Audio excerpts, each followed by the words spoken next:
मैं एक बात कहता हूं, हो सकता है वो बात 3 साल बाद सच हो सकता है 5 साल बाद सच हो सकता है मेरे मरने के बाद सच हो।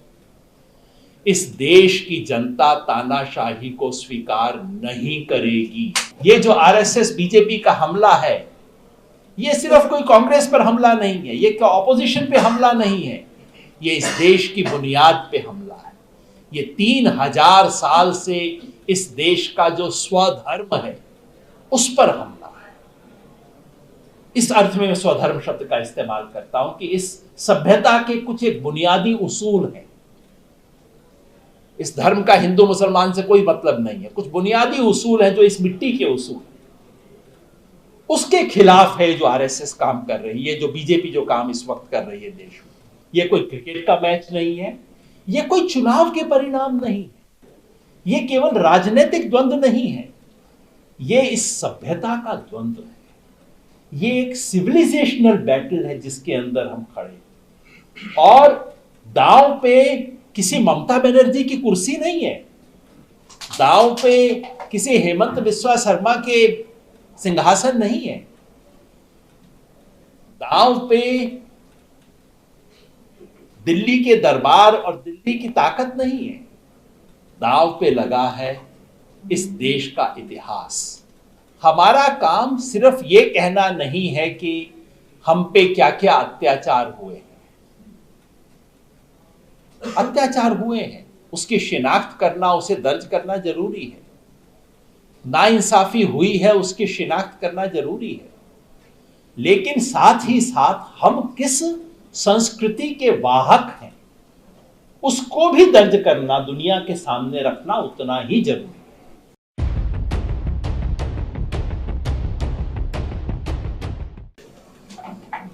शुक्रिया विजय भाई, शुक्रिया अनवर भाई आमंत्रित करने के लिए। मंच पर उपस्थित हिलाल भाई, राजकुमार भाटी जी, शिवा जी, रतनलाल भाई और इस पुस्तक के लेखक डॉक्टर रफरफ जी और जावेद भाई। 3 कारण है कि मुझे यहाँ नहीं बोलना चाहिए।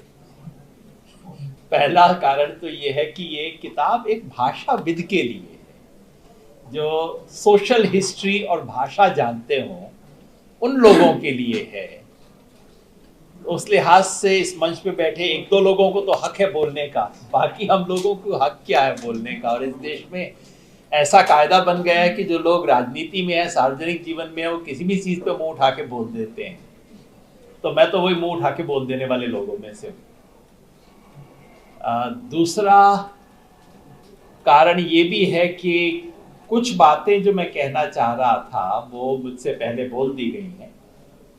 खासतौर पे हिलाल भाई का मैं एक चीज के लिए धन्यवाद करना चाहूंगा, उसका नहीं जो उन्होंने मेरी किताब के सिलसिले में बोला, लेकिन एक बहुत महत्वपूर्ण बात कही, उस पर मैं आऊंगा। वो मैं कहने के लिए मैं ललायित था और वही एकमात्र बात मुझे कहने को थी, वो हिलाल भाई ने छीन ली मुझसे पहले बोल के और तीसरी वजह ये है कि कल के बाद से 1-2 दिन बोलने का मन नहीं था, बिल्कुल सच बात ये है।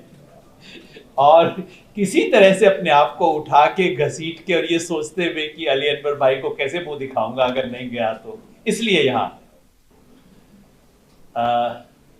किताब पे 1-2 चीज कहना चाहता हूँ, क्योंकि चर्चा किताब पे है, बना दी है क्योंकि माहौल देश का ऐसा है कि वो पूरे देश की चर्चा बन गई है।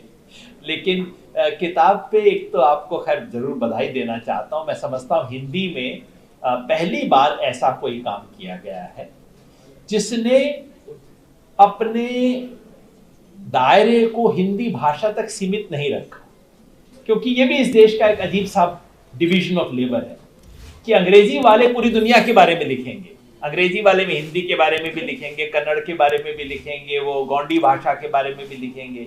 हिंदी वाले जो है अपने आप को हिंदी तक सीमित रखेंगे। तो वही वाली बात है, ब्राह्मण पूरे समाज का ध्यान रखेगा, लेकिन तुम गुज्जर तुम अपने समाज का कर लो तो बहुत ज्यादा है तुम्हारे लिए, इससे फालतू कुछ नहीं है। मतलब ये जो एक डिवीजन ऑफ लेबर रहा है उसको ये किताब तोड़ती है, और इसके लिए मैं विशेष धन्यवाद करना चाहता हूँ। कोई हिंदी की किताब जो दक्षिण भारत की भाषाओं के बारे में, जो आदिवासी समाज की भाषाओं के बारे में, असमिया पे इन सब के पे ध्यान दे के बोले, ये बहुत सुखद बात है। मन से धन्यवाद करना चाहता हूं आपका। वैसे भी हमारे समाज में जो जाति का मैल है, वो मैल हर तरफ दिखाई देता है। वो हमारे जुबान पे भी है, हमारे कपड़ों पे भी है, हमारी चमड़ी पे भी है, क्योंकि हमारी आत्मा में है।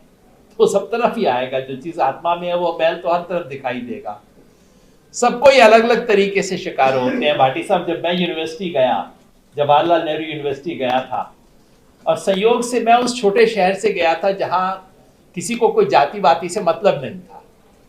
और पता नहीं क्यों मेरे पिताजी को, उस राजस्थान का छोटा सा शहर है श्रीगंगानगर, तो हम अपने गांव या रेवाड़ी में नहीं रहते थे, श्रीगंगानगर में पिताजी नौकरी करते थे।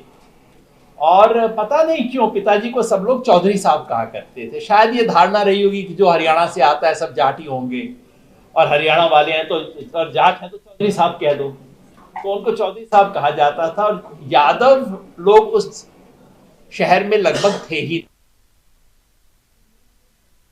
का बना नहीं था। तो जब मैं जेएनयू पहली बार गया और संयोग से मेरे नंबर अच्छे थे, तो कुछ ग्रेड शुरू में ही टर्म पेपर लिखने में बहुत अच्छा ग्रेड आ गया। तो फिर कोई साथी एक बिहार का मेरे पास आया, कहा कि तुम यादव लिखते हो ना अपने नाम के साथ। मैंने कहा हाँ। फिर वो भी, उसका चेहरा भी थोड़ा कंफ्यूज सा था। मैंने कहा क्या है? उसने कहा यादव वही जो हम अहीर बोलते हैं। मैंने कहा हाँ, लेकिन बड़े शरीफ दिखते हो तुम। और ग्रेड अच्छे आ गए थे, तुमको कहीं पचा नहीं पा रहा था कि इसको कैसे ग्रेड आ गया। तो जी, यादव का नाम लाठी, यादव का मतलब लाठी। वो सोच रहा था कि लठैत होगा कुछ, आके मतलब वो कुछ करेगा। तो सबको मतलब ये हमारे समाज में है, बहुत गहरा है। और कभी हम मजाक में कहते हैं, लेकिन दुनिया की हर त्रासदी के ऊपर ही चुटकुले बनते हैं। हर चुटकुले के पीछे कोई ना कोई दर्द होता है, कोई ना कोई त्रासदी होती है। ये उस तरह के चुटकुले हैं। और किताब ने इस बात को, और हमारे समाज का ये जो मैल है वो किस किस जगह पे संग्रहित है, उसको सामने लाने का आपने काम किया है। और मैं समझता हूं ये देश की और समाज की सेवा है कि इस मैल को आपने बिल्कुल सामने रखा, सुव्यवस्थित तरीके। मैल को भी सुव्यवस्थित रूप से रखना पड़ता है। जैसे जो हिटलर के जमाने में ऑश्विच में जो कुछ हुआ, उसका सुव्यवस्थित म्यूजियम बनाया गया है। क्योंकि इन चीजों का, जिस चीज का म्यूजियम नहीं बनाएंगे उस चीज को खत्म कैसे करेंगे हम। तो आपने वो करने में मदद दी है, बहुत बहुत धन्यवाद, आपको बधाई देना चाहता हूँ। वो बात जो मैं कहना चाहता था और हिलाल भाई ने छीन ली, और उससे पहले रतनलाल भाई ने भी हल्का सा इशारे में कहा था, वो ये है कि देखिए, जो हम कहते हैं कि भाषाओं में, लोकोक्तियों में ये सब चीजें हैं, उसमें एक संभावना ये है कि हर भाषा और लोकोक्ति का एक औपचारिक रजिस्टर होता है जो दिखाया जाता है। हिंदी के मुहावरे जो हमें हिंदी की टेक्स्ट बुक में पढ़ाए जाते हैं, और एक वो मुहावरे होते हैं जो सबको पता होते हैं लेकिन कोई उसको लिखता नहीं है किताब में। और उसमें प्रतिरोध है। हर तथाकथित सवर्ण उच्च वर्णीय समाज का भाषाओं में उनके बारे में इतने बुरे बुरे मुहावरे हैं, मतलब मैं बोल नहीं सकता। आपने तो हिम्मत करके एक दो बोल दिए, बोल नहीं सकता मैं यहाँ पे। वैसे भी इन चीजों का क्यों प्रचलन किया जाए, बोलने लायक चीजें तो नहीं है। लेकिन चूंकि भाषाओं की धरोहर को संजोने का काम भी कुछ जाति विशेष के एक सर्वाधिकार में रहा है, उनकी मोनोपोली रही है कि हिंदी भाषा की लोकोक्तियां कौन सी, तो कुछ ही लिखी जाएंगी। लेकिन अगर हम थोड़ा सा सतह के नीचे छानबीन करेंगे, थोड़ा सा और खुदाई करेंगे, तो हमें ठीक इसके विपरीत भी उतनी ही चीजें मिलेंगी जितनी कि हमने यहाँ पे दर्ज की। तो ये अगले प्रोजेक्ट का इनविटेशन है आपको कि ये जो है, ये जो छुपी हुई, दबी हुई, सबॉल्टर्न, प्रतिरोध की जो लोकोक्तियां हैं, उसका भी आप कीजिएगा। उसका भी एक विशद ग्रंथ बन जाएगा, क्योंकि इस देश में उसकी भी कमी नहीं है। और उसके माध्यम से हम हमारे समाज को कुछ ज्यादा गहराई से देख पाएंगे। क्योंकि कभी कभी हम अपने ही समाज और अतीत के बारे में दूसरों की नजर का शिकार बन जाते हैं और ये मानना कि इस देश का दलित समाज, इस देश का पिछड़ा समाज केवल शोषित है, ये भी अपने आप में किसी दूसरे की नजर का शिकार होना है। क्योंकि दूसरा हमें बेचारा बनाना चाहता है तो हम भी बेचारे बन जाते हैं। ये बात मेरे मित्र नागराज ने मुझे कही, D.R. नागराज, उनको पढ़ना चाहिए, बहुत अद्भुत साहित्यकार थे। अब तो उनका लेखन अंग्रेजी में भी उपलब्ध है, ज्यादातर कन्नड़ में लिखा था उन्होंने। वो कहते थे कि हमारा काम सिर्फ ये कहना नहीं है कि हम पे क्या क्या अत्याचार हुए हैं। अत्याचार हुए हैं, उसकी शिनाख्त करना, उसे दर्ज करना जरूरी है। नाइंसाफी हुई है, उसकी शिनाख्त करना जरूरी है। लेकिन साथ ही साथ हम किस संस्कृति के वाहक हैं उसको भी दर्ज करना, दुनिया के सामने रखना उतना ही जरूरी है। हम कोई बेचारे नहीं हैं, बहुत कुछ है, उसको दर्ज करके सामने रखना मैं समझता हूं कि एक प्रतिरोध की राजनीति का अनिवार्य अंग है। तो उसके पहले सीढ़ी पे आप हमें ले आए हैं, अगले 2-4 साल में दूसरी सीढ़ी तक भी आप लेके आएंगे, ये उम्मीद मैं करता हूं। चूंकि आज की चर्चा क्योंकि कल के माहौल में हो रही है तो जाहिर है चर्चा कुछ बड़ी चीजों पे हो जाती है। वो पुस्तक के साथ अन्याय है, लेकिन शायद मौके के साथ अन्याय नहीं है। मैं सिर्फ 1-2 बात उसके बारे में कहना चाहता हूं।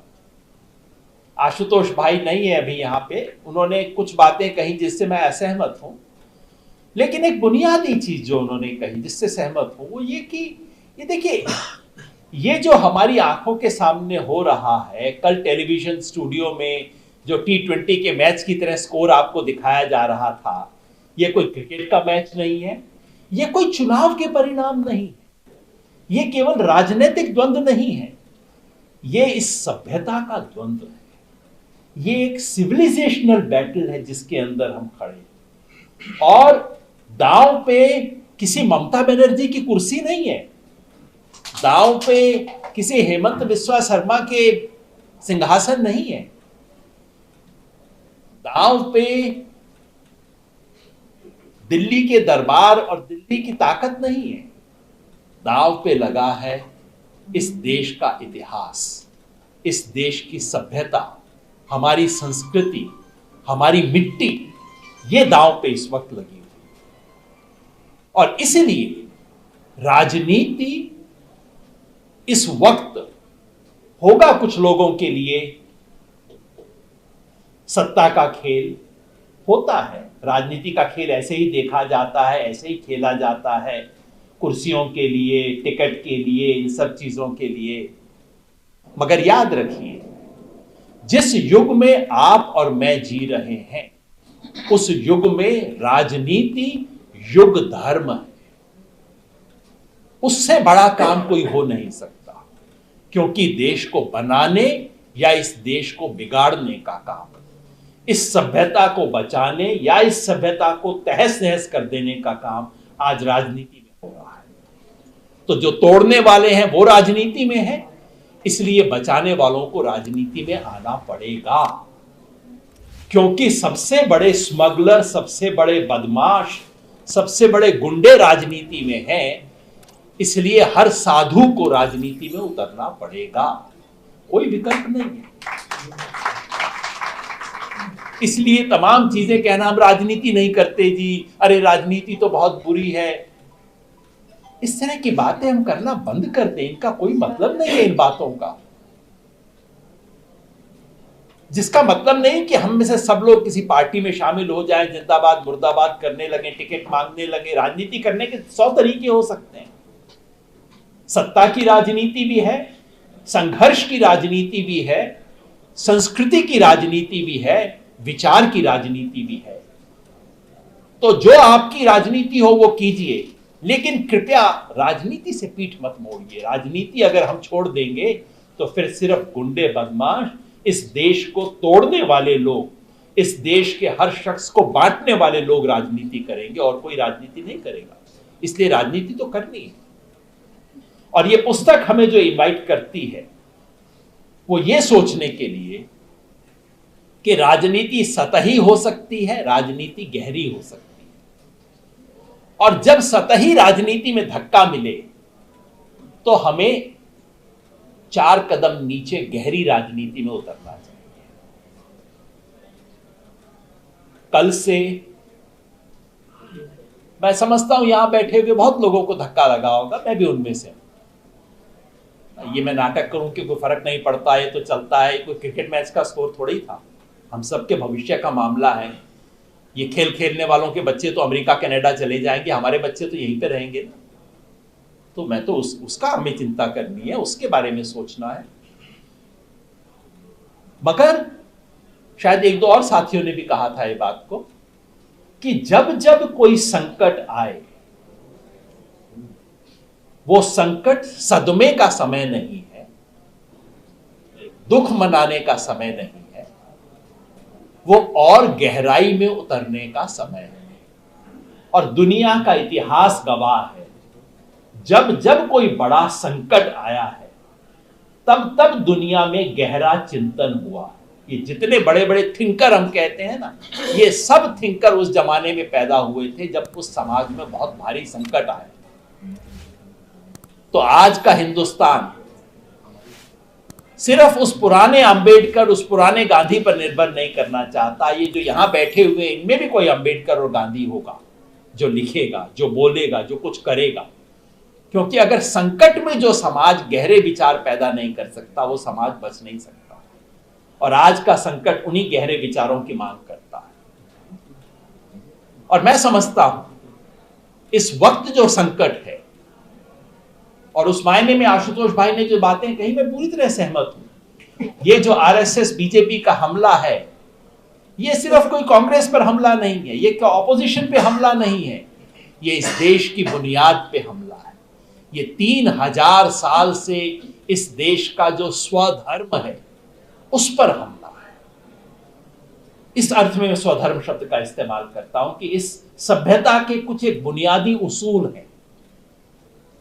इस धर्म का हिंदू मुसलमान से कोई मतलब नहीं है, कुछ बुनियादी उसूल हैं जो इस मिट्टी के उसूल हैं।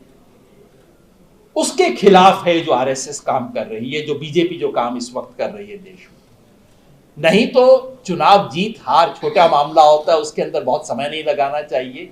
दुनिया के तमाम देश हैं जहां चुनाव होते हैं, लोग 2 घंटा भी टाइम नहीं लगाते देखने के लिए कि अच्छा कौन पार्टी जीत गई या हार गई है। क्योंकि उन देशों में जो उस देश की वास्तविक सत्ता है वो राजनीति से नहीं चलती, वो कॉर्पोरेट सेक्टर से चलती है, इकोनॉमी से चलती है। हमारे देश में आज भी राजनीतिक सत्ता इस समाज को बनाने और बिगाड़ने का मूल तंत्र है। इसलिए हमें उस राजनीति पे रहना होगा।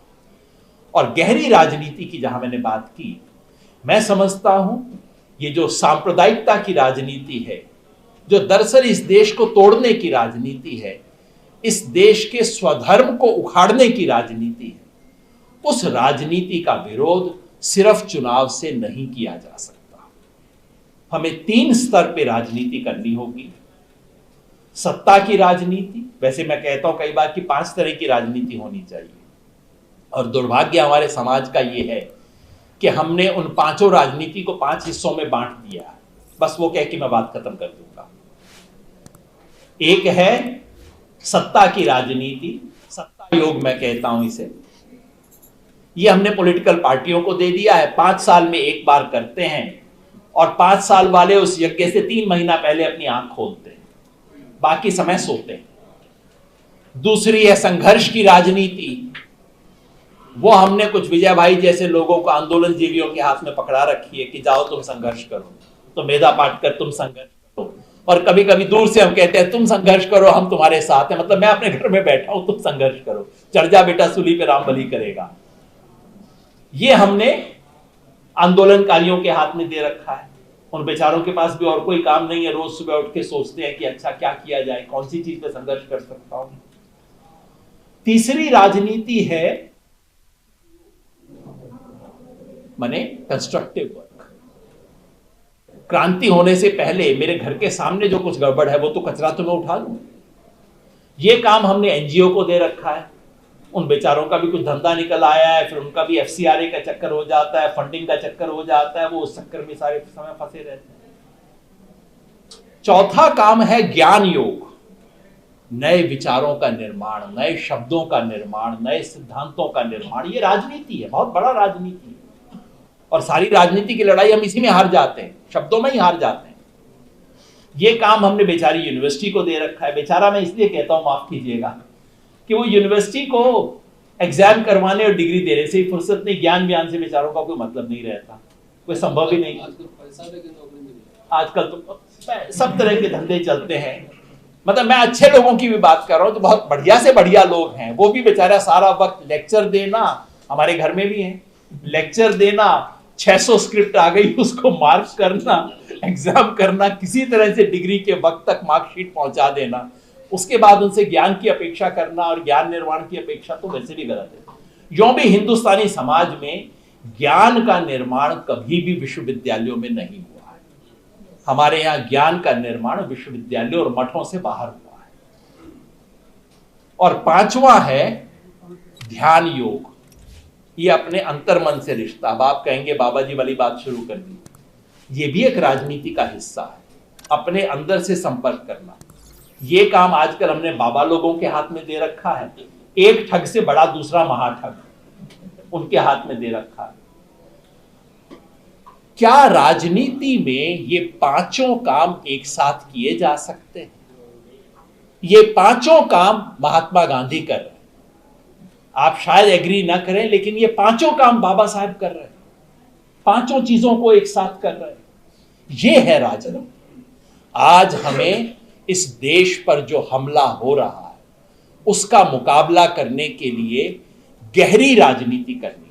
हम में से कई लोग पहली सतह की राजनीति भी करेंगे और उनका समर्थन करना चाहिए। जो चुनाव की राजनीति करे बहुत अच्छी बात है, समर्थन करें, सहयोग करें, लेकिन संघर्ष की राजनीति, समाज में रचनात्मक काम की राजनीति, ज्ञान निर्माण की राजनीति और अपने अंतर मन से जुड़ने की राजनीति, इन पांचों राजनीति को हम एक साथ बना सकेंगे तो हम इसका मुकाबला करेंगे। बस एक डायलॉग बोल के अपनी बात खत्म कर दूंगा, क्योंकि बहुत दोस्त कई बार मायूसी में पूछते हैं कि क्या होगा, कि कुछ हो पाएगा क्या। कल भी कई फोन आए, अब कितना लगे रहे, कुछ होगा क्या। मैं एक बात आपको कहता हूं, पूरे विश्वास से कहता हूं, वैसे मैं कोई आस्था वाला हूं नहीं, मतलब मंदिर मस्जिद वगैरह में नहीं जाता मैं कभी, लेकिन कहा ना कुछ अंदर वाली आस्था रहती है, और इस मिट्टी में मेरी आस्था है। ये जो इस देश की हिंदुस्तान की मिट्टी है उसमें आस्था है। मैं एक बात कहता हूं, हो सकता है वो बात 3 साल बाद सच हो सकता है 5 साल बाद सच हो सकता है मेरे मरने के बाद सच हो। इस देश की जनता तानाशाही को स्वीकार नहीं करेगी। इस देश की जनता खड़ी होगी, पता नहीं चुनाव में खड़ी होगी, चुनाव के बाहर खड़ी होगी, मैं नहीं जानता। इस देश की जनता खड़ी होगी तो मेरे दोस्त, सवाल ये नहीं है कि जनता खड़ी होगी या नहीं, सवाल सिर्फ ये है कि जिस दिन जनता खड़ी होगी उस दिन कहीं हम और आप बैठ तो नहीं चुके होंगे। बस इसका ध्यान रखिएगा। बहुत बहुत शुक्रिया।